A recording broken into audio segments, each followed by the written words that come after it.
Then his brother, perhaps. Now there is a stout fellow by any measure, with guts enough to unleash a private army of assassins on me. He must feel he is bound to succeed one of these days, must he not, Cipi?" Franceschi Cipriani pursed his thin lips in an effort to contain a smile. There had been at least 30 failed attempts on Bonaparte's life over the past decade alone, all of them made at the instigation of the persistent Comte d'Artois.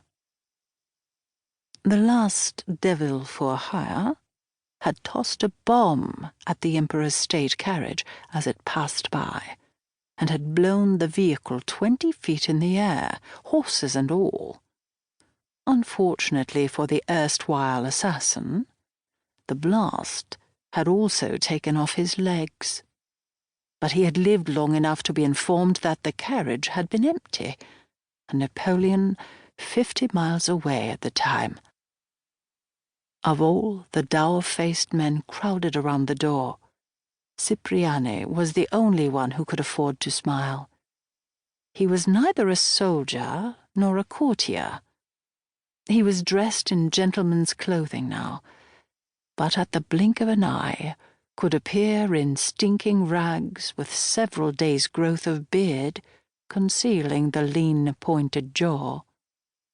A master spy and deadly assassin in his own right, it was Franceschi Cipriani, who had discovered that the Allies had been planning to remove Napoleon from Elba to an even more remote location, and it had been Cipriani who had made arrangements for his emperor to escape the island and make his triumphant return to France. For 100 days, Napoleon had marched boldly across France at the head of an army loyal to the core, eager for revenge. Following the debacle at Waterloo 4 weeks ago, a battle that should have been won, he had been forced to ride by night down deserted streets and across windswept fields to the small port town of Rochefort, and from there to seek refuge on the tiny island of Aix, in the grim stone cottage overlooking the mouth of the bay. With the armies of 4 countries fast on his heels, he had nowhere left to run. Nothing but his anger and contempt to hide behind. Some of that contempt was directed now at another member of the stone-faced group. "You have remained remarkably quiet, my bold Seahawk. Have you nothing to say?" The man he was addressing stood half in the shadows.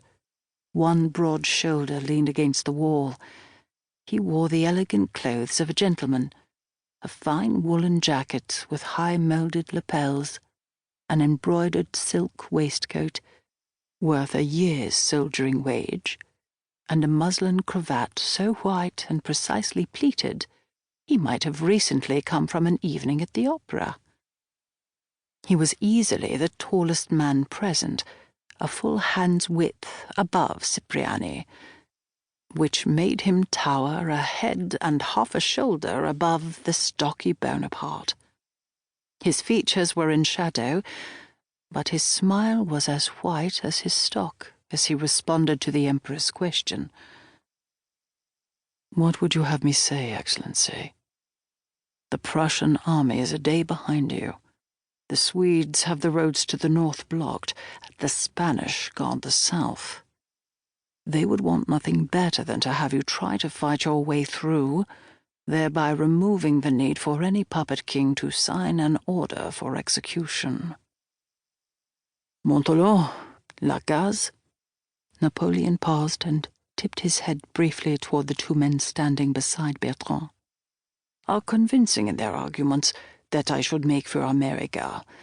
The colonials were our allies during their own war with England, and would not be hasty to comply with any demand to surrender me."